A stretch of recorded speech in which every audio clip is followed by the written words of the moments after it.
Britain stood alone against the shadow of invasion as the summer of 1940 unfolded. The Luftwaffe gathered its strength across the Channel, determined to sweep the Royal Air Force from the skies and clear a path for German troops to land on English soil.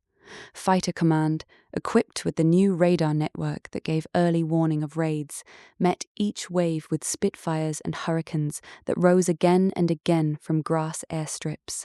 Pilots flew multiple sorties a day, often returning to refuel and rearm under the threat of fresh attacks. The Battle of Britain settled into a grim contest of attrition, with the fate of the island hanging on the ability of a few thousand young men to hold the line against superior numbers. Day after day, the skies filled with contrails. German bombers targeted airfields, radar stations, and aircraft factories in an effort to break the defense. Yet the British system of sector stations and rapid repair crews kept enough planes in the air to blunt the assault. When the Luftwaffe shifted to night bombing of London and other cities, the pressure on the day fighters eased just enough for the RAF to regain its footing. By autumn, the threat of immediate invasion had passed. Hitler turned his attention eastward, leaving Britain bloodied but unbeaten and free to rebuild its strength for the long war ahead. Across the Mediterranean, the Desert War had already begun. Italian forces under Marshal Graziani crossed from Libya into Egypt in September 1940, advancing cautiously along the coast. British and Commonwealth troops, outnumbered and stretched thin, waited at fortified positions near Sidi Barrani. When General Wavell launched Operation Compass in December, the counterattack caught the Italians by surprise. British armoured columns sliced through the desert, encircling enemy camps and capturing thousands of prisoners in a matter of weeks. The advance carried on to Bardia and Tobruk, where Italian garrisons surrendered in rapid succession. By February 1941, the British had driven deep into Libya, threatening to push the Axis entirely out of North Africa. The situation changed with the arrival of German reinforcements. Hitler dispatched the Afrika Korps under Erwin Rommel to stabilize the crumbling Italian front. Rommel wasted no time.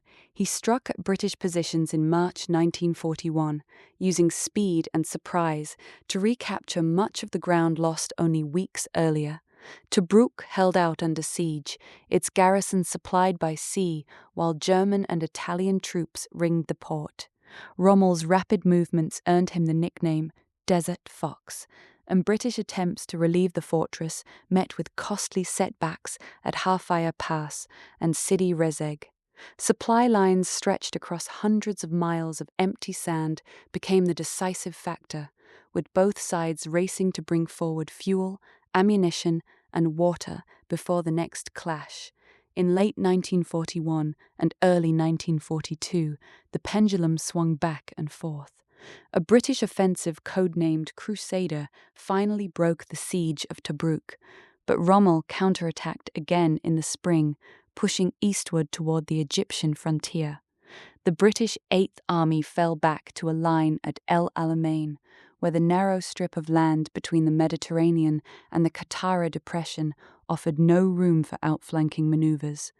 There, the exhausted forces dug in amid minefields and artillery positions.